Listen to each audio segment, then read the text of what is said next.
Bab 47.2, Aula Siena, 4. Jangan lupa like dan subscribe, agar kami makin semangat upload lebih banyak.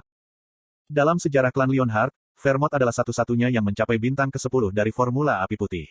Dia sudah sangat kuat bahkan ketika mereka berada di Helmut, tapi Eugene tidak yakin apa yang terjadi di Vermont sehingga dia begitu terobsesi untuk melahirkan anak. Vermont, dari ingatan Eugene, bukanlah orang yang malas. Jika Anda hanya mencoba sedikit lebih keras, Anda bisa menjadi jauh lebih baik dari sekarang. Itu adalah kata-kata yang dia dengar dari Vermont dulu sekali. Kata-kata itu adalah kata-kata yang telah meninggalkan bekas luka terdalam di hatinya selama keseluruhan kehidupan sebelumnya. Vermont, bajingan itu, meskipun dia sudah jenius, juga telah bekerja keras. Namun, dibandingkan dengan jumlah upaya yang dia lakukan, hasil yang dia capai hanya berlebihan. Anise dan Molon seharusnya juga menjadi sedikit lebih kuat. Meskipun dia tidak dapat memastikan pencapaian mereka dengan matanya sendiri, seperti yang dia lakukan dengan Siena, Eugene yakin akan fakta ini. Rekan-rekannya dari kehidupan sebelumnya hanyalah orang-orang seperti itu. Mereka semua sangat berbakat sehingga mereka bisa disebut jenius tidak peduli di era mana mereka dilahirkan, dan mereka semua memiliki tujuan dan keyakinan yang jelas. Dan mereka semua bersumpah bersama untuk melenyapkan Raja Iblis dari dunia ini. Tapi itulah yang membuatku semakin khawatir, Eugene bergumam pada dirinya sendiri dengan suara rendah saat dia berdiri. Siena Merdain, jika Anda sekuat itu, maka, Siena, yang aku tahu pasti akan menemukan cara untuk menantang Raja Iblis sekali lagi. Raja Iblis Penjara dan Raja Iblis Kehancuran, kedua Raja Iblis ini sangat kuat sehingga Raja Iblis dengan pangkat lebih rendah bahkan tidak bisa dibandingkan dengan mereka. Tetapi bahkan jika mereka dikalahkan karena itu, teman yang Eugene kenal bukanlah tipe orang yang putus asa. Sebaliknya, setelah meningkatkan kekuatan mereka dan mendapatkan kembali kepercayaan diri mereka, bahkan jika kemenangan tidak pasti, mereka pasti tipe yang sekali lagi mempertaruhkan hidup mereka untuk keyakinan mereka sebelum mereka mati. Jadi bagi orang-orang itu untuk tidak pergi menantang Raja Iblis sekali lagi sampai akhir. Dan untuk Siena dan Anise bersembunyi di waktu yang hampir bersamaan. Dan bagi mereka untuk tidak berinteraksi dengan klan Lionheart sebelum pemakaman Vermont. Vermont, Eugene menghela nafas panjang sambil menggelengkan kepalanya. Apa yang sebenarnya kamu rencanakan?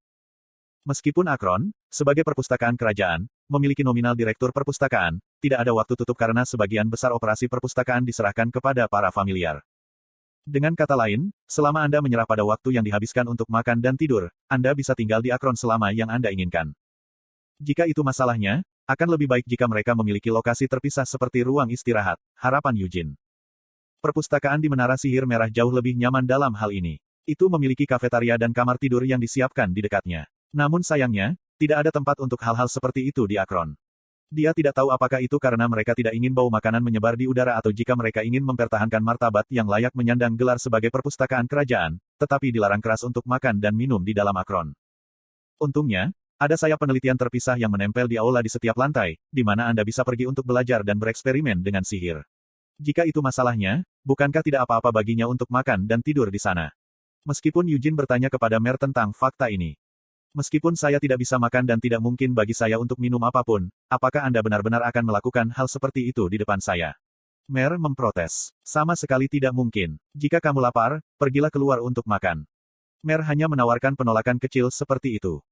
Apakah kamu benar-benar mengatakan bahwa tindakan seperti itu dilarang karena alasan sembrono seperti itu? Eugene bertanya dengan tidak percaya. Tentu saja tidak. Pasti ada alasan di balik pembatasan ini. Karena Sir Eugene bukan penyihir murni, dia mungkin tidak menyadari hal ini, tapi penyihir biasa. Tidak, bahkan penyihir yang bisa disebut Archwizard pada dasarnya adalah pecandu sihir, jawab Mer sambil menggelengkan kepalanya kuat-kuat. Jika kita tidak menarik garis yang jelas seperti ini, para penyihir yang memasuki tempat ini mungkin menjadi begitu asyik dengan sihir sehingga mereka bahkan mengambil risiko memperpendek umur mereka untuk tinggal di sini lebih lama. Bukankah itu sebabnya cerita seperti itu terkenal? Cerita tentang penyihir yang menjadi lices untuk terus meneliti sihir setelah kematian mereka. Dan tentang penyihir yang meninggal karena terlalu banyak bekerja saat tenggelam dalam penelitian di dalam ruang bawah tanah mereka. Saya pikir cerita seperti itu memiliki unsur berlebihan yang tercampur di dalamnya, kata Eugene ragu. Jika tidak ada preseden, kita tidak akan punya alasan untuk membuat aturan seperti itu, bukan? Mer merendahkan suaranya. Berniat menciptakan suasana yang suram, dia berbisik pelan, Akron memiliki sejarah panjang sejak sekitar 800 tahun. Dahulu kala, seorang penyihir berhasil mendapatkan tiket masuk Akron, yang telah ia rindukan sepanjang hidupnya. Dia benar-benar menyukai sihir dan terpesona oleh kebenaran yang ditemukan dalam penelitian para seniornya yang hebat dan dihormati. Dan begitu saja, dia melakukan sihir sambil lupa makan, minum, dan tidur, sampai akhirnya. Jadi apa? Apakah dia keluar di malam hari sebagai hantu? Eugene bertanya, nadanya skeptis. Dia bisa muncul, desak Mer. Meskipun aku belum pernah benar-benar melihatnya sendiri. Wah, menakutkan sekali. Menghadapi reaksi kering Eugene, Mer cemberut bibirnya. Aku akan kembali besok, kata Eugene sambil berbalik untuk pergi. Mer memiringkan kepalanya dengan rasa ingin tahu, mengapa kamu kembali ke sini?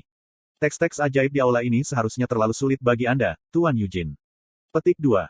Jika mereka sulit, maka saya hanya perlu terus belajar, kata Eugene dengan percaya diri. Aku tidak akan mengajarimu apapun, Mer memperingatkannya. Tidak apa-apa karena selain kamu, ada seseorang yang bisa mengajariku. Jika itu masalahnya, tidak apa-apa, tetapi jika kamu membuat terlalu banyak suara, aku masih akan menendangmu keluar. Mer mengatakan ini dengan nada memberikan ultimatum. Eugene menyeringai dan mengangguk setuju.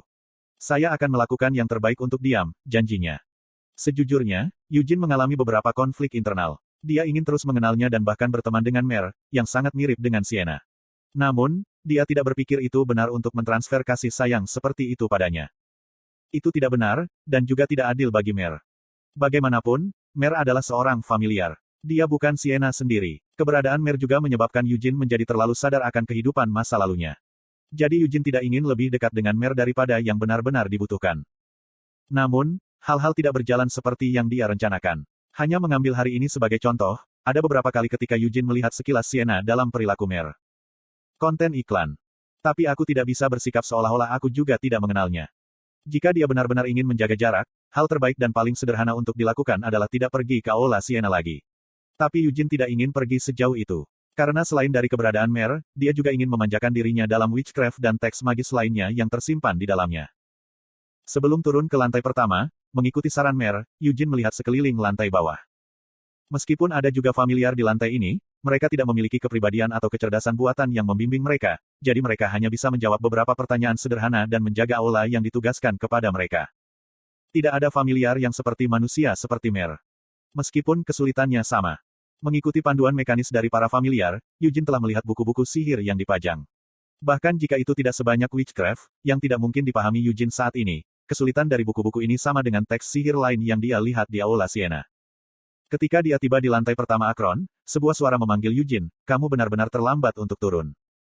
Itu Melkit, yang masih belum kembali ke urusannya sendiri dan hanya menunggunya di sana. Jadi, bagaimana? Tanya suara lain. Lovelian juga ada di sana. Sampai sekarang, dia memiliki kerutan di wajahnya, tetapi sejak dia melihat Eugene, dia berjalan dengan senyum cerah ketika dia menanyakan pertanyaan ini. Sejujurnya, aku tidak begitu yakin dengan apa yang kulihat, jawab Eugene sambil menggelengkan kepalanya. Berdasarkan teori sihir yang telah kupelajari sejauh ini, kupikir aku butuh beberapa tahun hanya untuk memahami satu buku sihir dengan benar. Tentu saja, itu masalahnya. Karena buku sihir yang disimpan di sini adalah hasil penyulingan sihir Arot selama ratusan tahun, Melkit menanggapi dengan seringai. Sambil melirik Winit, yang tergantung di pinggang Eugene, dia melanjutkan berbicara, Nak, tidak peduli seberapa pintar kamu, ada batas jumlah sihir yang bisa kamu pelajari tanpa guru yang tepat. Lovelian menyela dari samping, Tuan Menara Putih. Ah, seperti yang saya katakan, Anda tidak perlu khawatir, Melkit meyakinkannya. Aku tidak berniat mengambil anak itu sebagai muridku. Aku ingin membuat kesepakatan yang sederhana dan sederhana dengannya. Untuk Winit, Eugene bertanya meskipun jawabannya jelas. Pada pertanyaan ini, seolah-olah dia baru saja menunggu ini, Melkit segera mengangguk dengan penuh semangat. Selama Anda meminjamkan saya Winit sebentar, saya akan menjelaskan 10 jilid teks sihir kepada Anda dengan cara yang mudah Anda pahami. Bukankah itu terdengar seperti kesepakatan yang bagus? Melkit membujuknya. Kedengarannya bagus, tapi, Eugene mengalihkan pandangannya dari Melkit dan bertemu dengan mata Lovelian. Tuan Lovelian, bolehkah saya bertanya apakah Anda memiliki niat untuk menjadikan saya murid Anda? Mendengar kata-kata ini, wajah kedua Tower Masters mengalami perubahan drastis. Wajah Lovelian berseri-seri dengan senyuman, sementara wajah Melkit berubah menjadi seringai. Jika itu yang kamu inginkan, Eugene, tidak mungkin aku bisa menolakmu, kan? Lovelian menyambutnya dengan riang. Tapi bukankah kamu sangat sibuk? Melkit keberatan. Lovelian bersikeras, jika itu untuk Eugene, tidak peduli berapa lama, aku bisa meluangkan waktu untuknya. Melkit menoleh ke arah Eugene, dan untukmu, Nak, tidak peduli seberapa putus asanya kamu seharusnya tidak menundukkan kepala dengan mudah. Selain itu, bukankah Anda seorang Leonhard? Apakah benar-benar tidak apa-apa bagi Anda untuk memasuki hubungan guru-murid atas kemauan Anda sendiri? Ada keberatan lagi. Eugene hanya menghela nafas. Ada juga aku, Melkit cepat menambahkan. Karena aku di sini, kamu tidak perlu memasuki hubungan guru-murid begitu saja. Anda mungkin menemukan beberapa gangguan yang tidak berguna nanti. Apa yang akan Anda lakukan jika Tuan Menara Merah melakukan sesuatu yang buruk kepada Anda setelah Anda mengambilnya sebagai guru Anda? Jangan mengatakan omong kosong seperti itu, dengus Lovelian. Eugene mengungkapkan keyakinannya pada pria itu, kepala penyihir Lovelian yang saya kenal bukanlah tipe orang seperti itu.